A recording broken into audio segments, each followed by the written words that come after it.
Hello, everyone. It's Jordyn Smith, the voice and the astrologer for this YouTube channel, Nonconformist Conscience. And this is your weekly forecast for March 15th until the 21st. Before I dive into this, I wanted to remind you all that there is the Eclipse special running right now where you can sign up for that, book it on my website, where you get 2 readings for $115 that you can use over the course of 12 months. And that's a pretty big discount. And then the other thing is, if you are a Pisces, it's your birthday special. Well, I'm recording this on the 14th, so you have about 6 days to purchase that, book that appointment with me, and it just needs to be booked by the 20th of March. It can be at a later date outside, like past the 20th, but it just needs to be booked by then, and that's, $75 an hour and a half where you meet with me over Zoom and I look at your natal chart, any questions you have, and also your solar return if you want. Sometimes people don't want to look at it. Some people want to look at other things, and that's fine. So there's that, and then it's going to switch over to Aries on March 20th, and then after Aries, there's going to be no more birthday specials. So I look forward to any of the other Pisces if they're booking, and I also look forward to whenever it's Aries' turn. So without further ado, let's talk about this week for your astrological forecast. I want you to keep in mind, I did that extensive video going over the Virgo eclipse and how we're in a metonic eclipse cycle, which is very profound. If you haven't checked that out, go check it out. It gives you a lot of information. And I also wrote an article over that as well that you can find on my website, nonconformistconscience.com. But the reason why I bring this up is that the energies that are playing out this week, this is like the bridge in between the two eclipses, right? So it's pretty profound, and we've got some great energy helping us to really understand what it is that we are wanting to finish up, you know, that the Virgo lunar eclipse was speaking to, also what those karmic closures are, and that have been a total of a 19-year cycle. That is the metonic eclipse. And then we get another metonic eclipse happening on March 29th. I'm going to be writing that article and doing a video over it. It's an Aries solar eclipse. That's really speaking to a 6-month cycle that we will be working with, initiating something within the closing up of the Virgo. So it's these layers upon layers. I love looking at eclipses. They're just so profound to me, especially whenever we're in a metonic eclipse cycle. So what is this bridging between these two eclipses reflecting? Well, the astrology is going to give us a lot of deep insight into this. And, Mercury is retrograde now and is a big key player, considering that Mercury is the ruler of that lunar south node where we had that eclipse happening in the sign of Virgo. So on March 15th, Pallas Athene is going to be sextiling Mercury retrograde. Pallas Athene is in the sign of Aquarius. She is ruled by Uranus and Taurus, which is very important for us to keep in mind. And like I said, she is sextile the lunar south node's ruler, Mercury retrograde. So the interesting thing about Pallas Athene is she is what we call an octave transformer. She transforms the lower octave Mercury and helps the higher octave of Mercury, Uranus. And how does she do that? She's kind of got this, well, she's got like an Amazonian vibe. She's a fighter, she's androgynous, she is a warrior.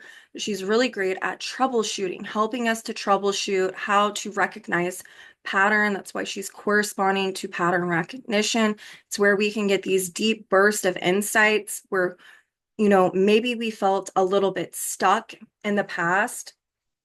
Excuse me if my lights flicker. I'm in Oklahoma and there is a dust and windstorm happening right now. It's pretty wild. So hopefully my video doesn't shut off. If it does, I'll redo this later, but let's keep our fingers crossed. So Pallas Athene she's this octave transformer. She's in this new phase with Pluto and Aquarius. And she is pivotal uh, within this week, this bridging, right? So that Virgo lunar eclipse was really speaking to helping us understand what is necessary for us to close, to end karmically, that has been going on for 19 years. And with Mercury retrograde sextiling Pallas Athene in the sign of Aries, this is really Mercury, whenever it is retrograde, is really having us tap into our intuitive function. It's also asking for us to really concentrate on what it is that we're needing to actually work on and not continuing to take in various amounts of information that are not pertinent to the here and now. So it's where we can have these very intuitive bursts of insight seeded into our consciousness. And with Pallas Athene being the octave transformer of Mercury and Uranus, she's sextiling Uranus in what we call a crescent phase sextile. And she's ruled by Uranus. So it's really this potent energy of speaking to, hey, there's a lot of transformation that can come throughout this week, dealing with what needs to be dealt with, where we might have been getting in the weeds, as I like to say, and looking at and paying attention to areas in our life that are really just keeping us busy and out of focus of what it is we're needing to pay attention to and concentrate on right now. This can be where if you've had these old projects or old ideas or old teachings that you kind of put on the back burner, or these old revelations where you didn't really know what it meant or what to do with it. Pallas here is really going to give us deep insight into the patterns and the tools in which we are needing to utilize in order to transform this content dealing with our intellect, right? And Uranus ruling her is really speaking to this need, pay attention to your inner voice. Uranus is in Taurus. Taurus is the inner side of Venus. It is speaking to our inner voice, our inner listening, and Mercury is retrograde and it is speaking to our intuition. So it's really important right now that we pay attention to our inner listening and our intuition, what is coming into our consciousness, and to make sure that we act on what needs to be acted upon. So what I mean by this is that we need to make sure that we're having discernment, that whatever is coming up right now are things that we're needing to focus on, not the things that can keep us away from that, keeping us away in the sense of keeping us from staying on track. So she's really keeping us focused and helping us to transform this Mercury and this Uranus. We're wanting to transform our inner relationship to self, Uranus and Taurus, through listening and paying attention to our inner voice. And Mercury in Aries retrograde, ruled by Mars and Cancer, is really helping us to understand intuitively what are our emotional dynamics, patterns, and cycles that we're needing to connect dots about, or maybe we didn't understand what exactly something was and we were overthinking it. This is a time where we're needing to trust our intuition and our inner listening, because everything that you need comes from within inside of you. You have every single resource that you're ever going to need coming from within. And it's really about connecting with the inner divinity, your higher intelligence, your intuition, your inner knowing, your instinct, all of these words that fit with Mercury retrograde, Uranus, Aquarius, Taurus, um, Mars in Cancer, and to really trust your gut. And if there is something that you need to have a conversation about, usually people are like, Mercury retrograde's not the time. This would be the time because you're wanting to close a chapter. You're wanting to end a cycle. Is there a passion project that you have that you've put on the back burner, but you didn't really know how to move forward? Allow yourself to tap into your inner listening and your higher intelligence. That way you can co-create with Source around how to put this forwards. And throughout this Mercury retrograde cycle, there can be these downloads of information, especially with Pallas Athene in the mix. So there's also a lot of liberation that can happen. I don't know why I've been the way that I've been, or I emotionally react this way, or I continuously have these emotional, psychological habituations, and I find myself in these patterns. This is a time where you can start connecting a lot of dots around the why and the bottom line in order for you to liberate from it or to troubleshoot it.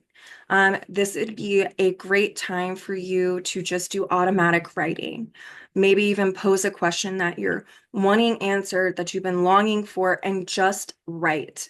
And you don't even have to make sense of it right now. Just getting it out, the intuition is going to kick in at some point, especially over, I would say, the next week to the next 6 months. It would be a nice time to go back and to reflect on things that maybe you've journaled about in the past, that where you were feeling stuck, and just going over them again could give you a lot of deep intuitive insight in order for you to understand different emotional patterns that are really needing to be liberated from or that are needing to be transformed. Um, and so I love this.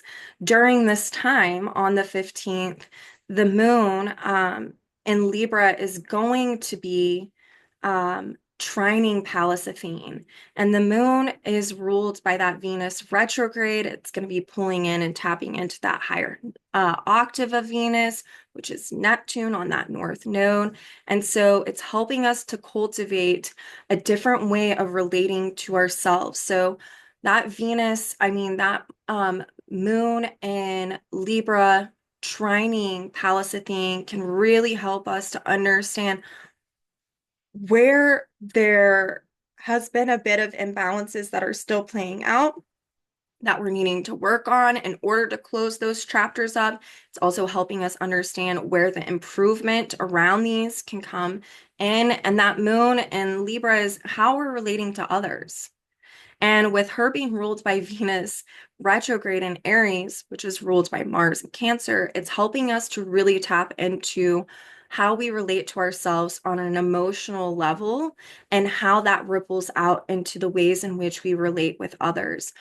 The other way that I see this is that, you know, Mercury ruling that south node of Virgo, in tandem with all of what I've already been speaking about, it's, right after this Virgo lunar eclipse, is that we're trying to purge long-standing emotional psychological patterns of where we felt inferior or where we felt we weren't good enough or where we felt guilt, shame, judgment.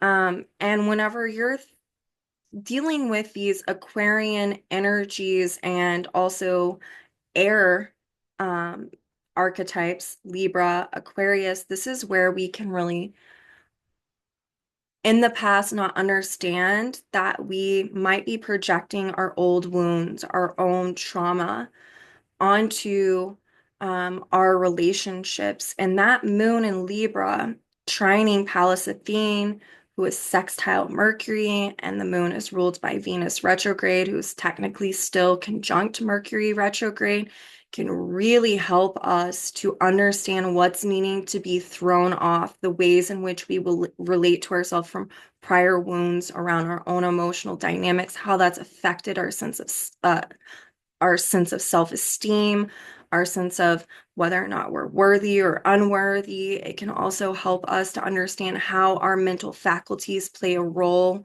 in the ways in which we communicate with others or the ways in which we think about what's happening. It can really get us in touch with where things um, we might have thought something was one way, and now we're understanding that we weren't seeing it clearly because we were acting out of old wounds. And so there's this healing quality through a liberation, through having deep insight of all of a sudden connecting dots around our own emotional patterns in order to purge these.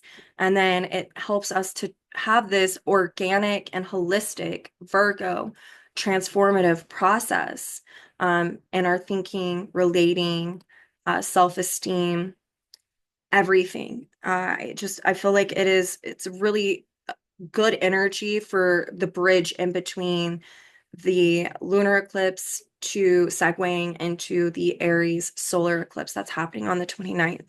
And then the other thing that I want to say that's happening on the 15th is that Neptune in Pisces is also going to be squaring the north node of Jupiter in Gemini. It's in what we call a first quarter square, and that Jupiter in Gemini, that north node, planetary north node of Jupiter in Gemini, is pulling in that Mercury retrograde. So what is this doing? It's helping us to understand the difference between a belief and the actual truth, and how we're needing to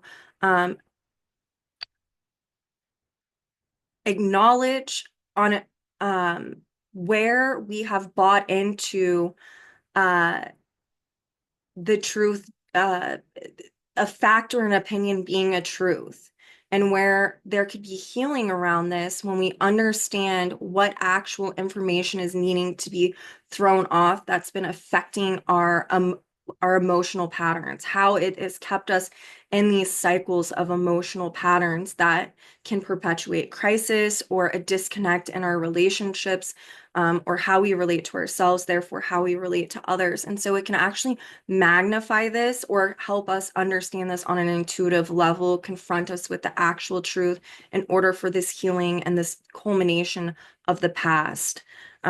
Love this energy for that. This can even just be we're writing about something and it's coming into our awareness around how we could have been holding on to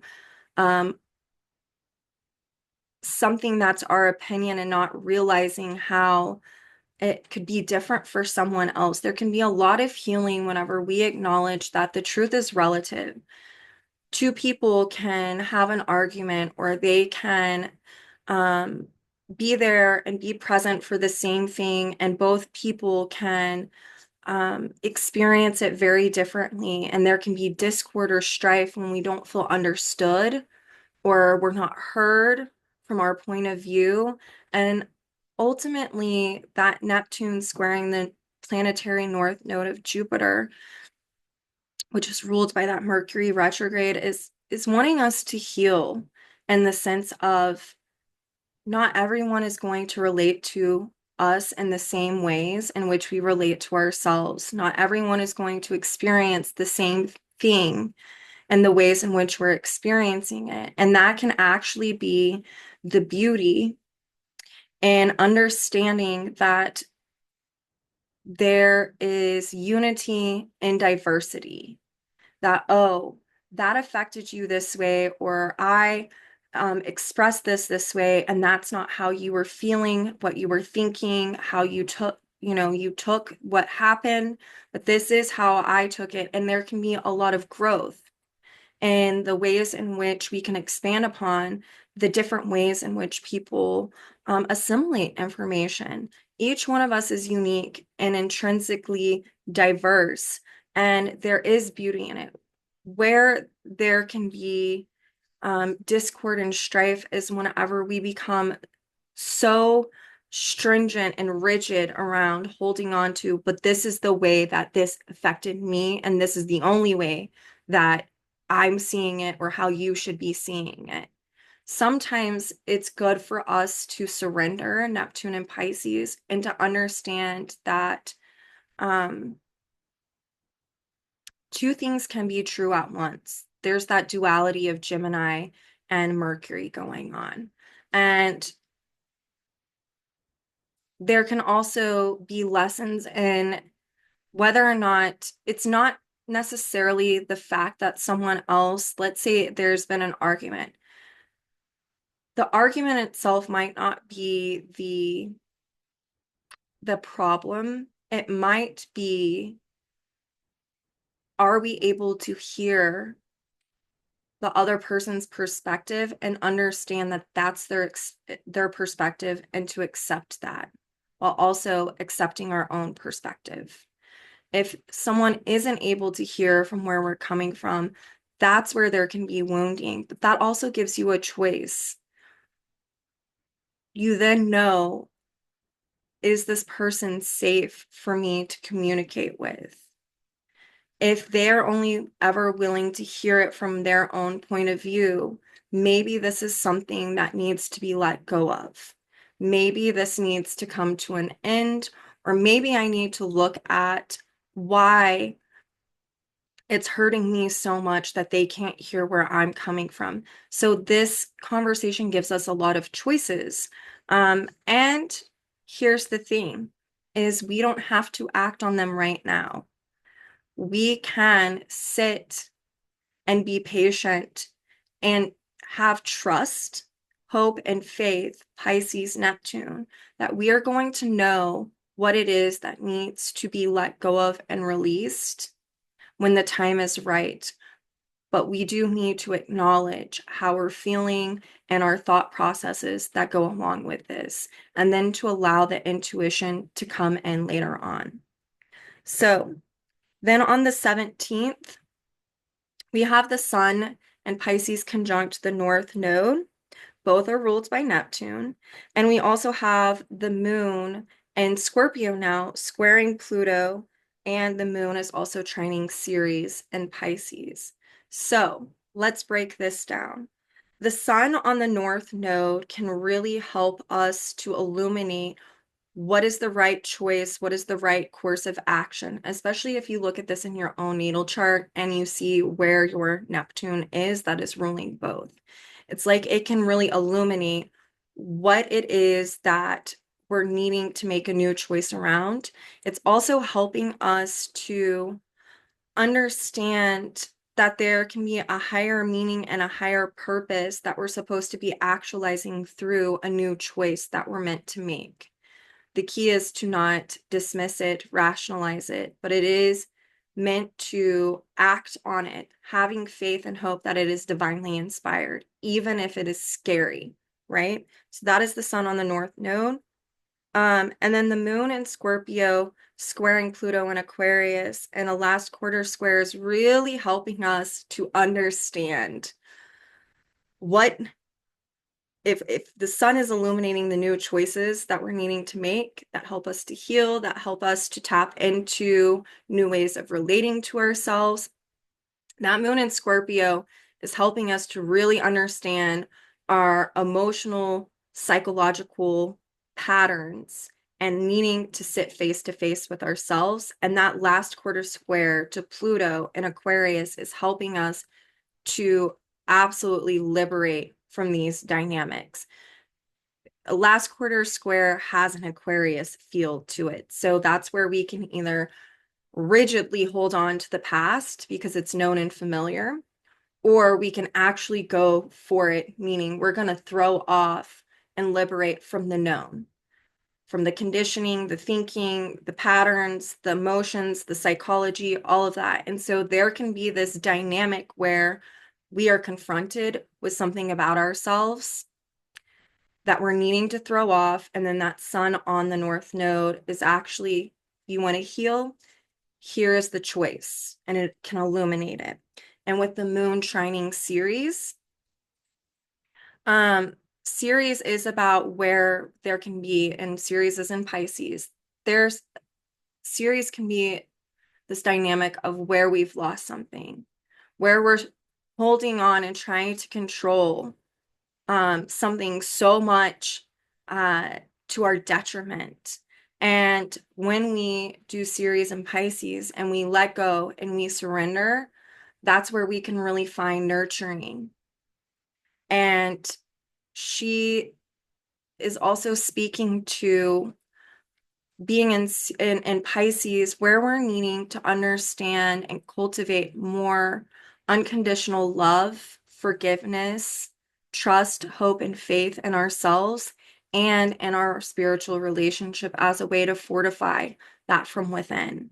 And with the moon in Scorpio ruled by Pluto and Aquarius, trining Ceres and Pisces, this is where we can really see how resistance, rigidity, and holding on to the past can actually be where we're wounding ourselves, or also where we are allowing prior traumatic circumstances, Pluto and Aquarius ruling that moon, to run the gamut. Especially Uranus is ruling that Pluto and Taurus, where it has affected us deeply and the ways in which we relate to ourselves and our inner relationship to self, our self-esteem, our self-worth, the ways we talk to ourselves, our ability to listen to ourselves, or because of traumatic wounding, where maybe we've strayed away from that, where we're, you know, um, coming into contact with these different dynamics and how we could play them out in a more shadow aspected type of way. And this is helping us to liberate and to forgive ourselves. The moon trining that Ceres in Pisces, having self-forgiveness, having compassion for self, having empathy for self, that we don't know until we know. And whenever we know, then we can discern what is the right choice to make. And that goes along with the totality of the conversations happening that I just talked about throughout this day. Then on the 18th, we've got the moon in Scorpio conjunct Hecate and Vesta. And I really love this. All three are ruled by that Pluto and Aquarius, and it's also pulling in Uranus and Taurus, being Pluto's ruler. So again, then it's going to be bringing in Venus retrograde. So this is really where we can truly be shown a creative way to have emotional regeneration. And it's lighting the path. What's the way forward? What's going on right now? And where can we see in the past that things have gotten in the way of us fortifying that inner relationship to self, how it's affected us on an emotional, psychological level, where we need to go into the past, Hecate lighting that path of how things have played out in a more shadow dynamic. And Vesta there is telling us to hold strong, to devote ourselves to this cause of looking deep, deep within. And we've got compassionate Hecate saying, it's okay. You can look at this. You don't need to be scared. Let's illuminate it. Let's cast a light in order to see the shadows. And once we acknowledge it, we can metamorphose it, have the creative regeneration, have an integration of self, especially if these are these traumatic things that we're starting to understand have really affected us on an emotional and psychological level. And then it shows the path forward. It lights the path forward. Um, and so there's a lot of discernment on this day and a lot of beautiful energy that is compassionate in order for us to understand how some of our wounding in the past has created splits or fragmentation in our thinking and somatically within the body, and how we can go back and look at the psychological dynamics, how they've played a toll on our emotions, and then where we're needing to transform and liberate from the known way, and then having a burst of creative energy for healing. All right. And then On the 19th, this is when the sun is conjunct Neptune at 29 degrees. So this is helping us to wrap up a lot of situations where we've had disillusioning experiences. So 2 days before, we had the sun on the north node. It's illuminating choices. Then we have some more energy that's helping us go back within to understand more of what's going on. And then we have the sun on Neptune that's giving us more choices, you know, really illuminating other choices that we can make that cultivate more healing and more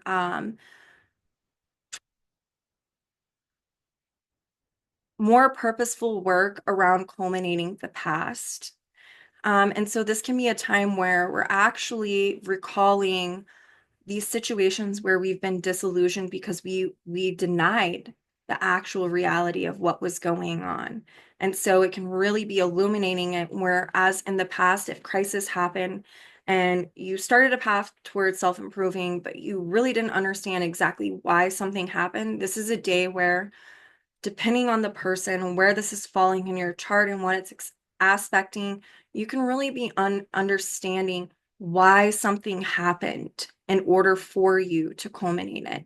For other people, sometimes we're not meant to know the why of something. Sometimes we're meant to know at a later date, and sometimes we're not meant to know in this lifetime. Regardless, this can give us a burst of um, a higher purpose in wrapping something up that has to do with our own healing. And also, this is a time where we could have really interesting dreams that help us to understand something. It's where we can be um, feeling more connected to spirit, feeling the compassion and the unconditional love. This can also be speaking to the old ways of spiritualizing are wanting to be culminated because now you're coming into a new awareness around what feels natural for you in a spiritual sense. All right. And so this is interesting because the north node of Neptune for everyone is in the sign of Leo and transiting right now. It's in the sign of Leo and it is ruled by that sun and Pisces conjunct Neptune. So a lot of deep insight into a way to spiritualize can be coming up in order for us to relate to ourselves differently. As a side note, I am going to make a video and post it this week of how to work with the planetary nodes of Neptune. I think it's really important right now, especially because we've got all this Pisces energy. Mercury and Venus are about to enter back into Pisces. And I think it's interesting because Neptune is going to be entering into Aries pretty soon. And so it's important for us to understand this and more natural ways of spiritualizing and connecting and relating to ourselves and co-creating with Source. Because regardless, it's going to help the collective on some level, the collective unconscious, which is Neptune, Pisces. So there's this. It can make us understand how maybe some of our beliefs, our ideals around spiritualizing, or where we've given ultimate meaning to prior dynamics outside of ourselves, as that was the way that we were spiritualizing in that time. This is helping to illuminate the sun conjunct Neptune, illuminate how certain types of dynamics dealing with that are needing to be culminated, but also illuminating a higher purpose that's more natural to move forwards, right? To initiate a different way of relating spiritually. So there's that. Then on the 20th, the sun is going to enter into Aries. So happy birthday to the Aries. It's going to be ruled by that Mars in Cancer. And so the sun is in your natal chart, it is where we're giving creative purpose to uh, the happenings, the going-ons in our life, everything that we're trying to self-actualize in this lifetime on a soul level. Our sun in our natal chart speaks to where we give that purpose and meaning. All right. And with the sun transiting, it's the ongoing evolutionary journey in tandem with our own natal sun. So with the sun entering the sign of Aries, we're wanting to give purpose and meaning to a new chapter, a new cycle. It's like trying to start something while finishing up something else. But it is where we are wanting to initiate and give purpose to meaningful ways of um, cultivating these emotional patterns, having the courage to do so, um, initiating these new ways of relating to ourselves, thinking, um, learning, intuiting, everything. Just think about how the sun is about to go over Mercury and Venus. All right. So there's that. And then on the 21st, Venus in Aries is going to be at 3 degrees and is going to be sextiling Pluto for the second time in the sign of Aquarius. And this sextile is called a crescent phase sextile. That is a sextile that really can speak to how we can have an ease of integration of understanding something. So if we've been doing this internalized work and reviewing our relationship to self and our relationship to others, and Mars ruling that Venus, the emotional patterns and the choices that we've made based upon our emotional reality, this is really this dynamic of where we can have more objectivity in order to liberate from some of these dynamics, in order to continue to initiate a new cycle that's wanting to be birthed, but we're having to finish up some old business first. So, and we'll get one more pass with Venus sextiling Pluto once she stations direct here in a few weeks and passes over the degree, 3 degrees Aries again. So I want you to keep this in mind. So karmic closings, under Virgo, lunar eclipse, understanding long-standing emotional patterns that are needing to be improved. And this week is a bridge between the next eclipse happening on the 29th, where we're getting a lot of deep insight about what it is that we're needing to close up in order for us to initiate something new. And so it's just building the energy. For a lot of people, this can be where you're looking at your relationships and coming to understand and needing to trust yourself that this is a dynamic that needs to be closed up. This is a chapter that needs to be released, and there can be a lot of healing around prior dynamics of wounding, of relating with relationships, and the ways in which we think about different things. This is also a time where projects,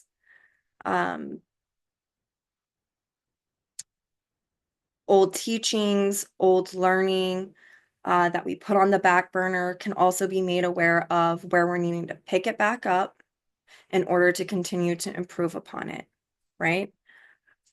So I hope that this helps you to understand this week. I love looking at the weeks in between eclipses. They are so paramount. They, you know, from one eclipse to the days leading up to the next eclipse within the 2-week period are very, very important.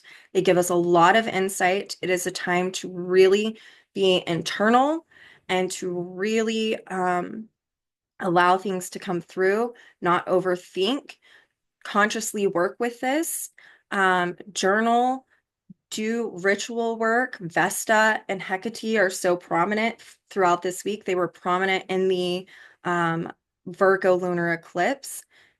Do some ritual work, take your Epsom salt baths, journal, light a fire, fire scry, anything that you feel intuitively drawn to do in order to understand something more. This is the time to do it. People say not to do ritual works on eclipses. I tend to love doing stuff around this time with the intention of healing and connection. It's a portal. The veils are thin. They're thinner now than ever with all the Piscean energy.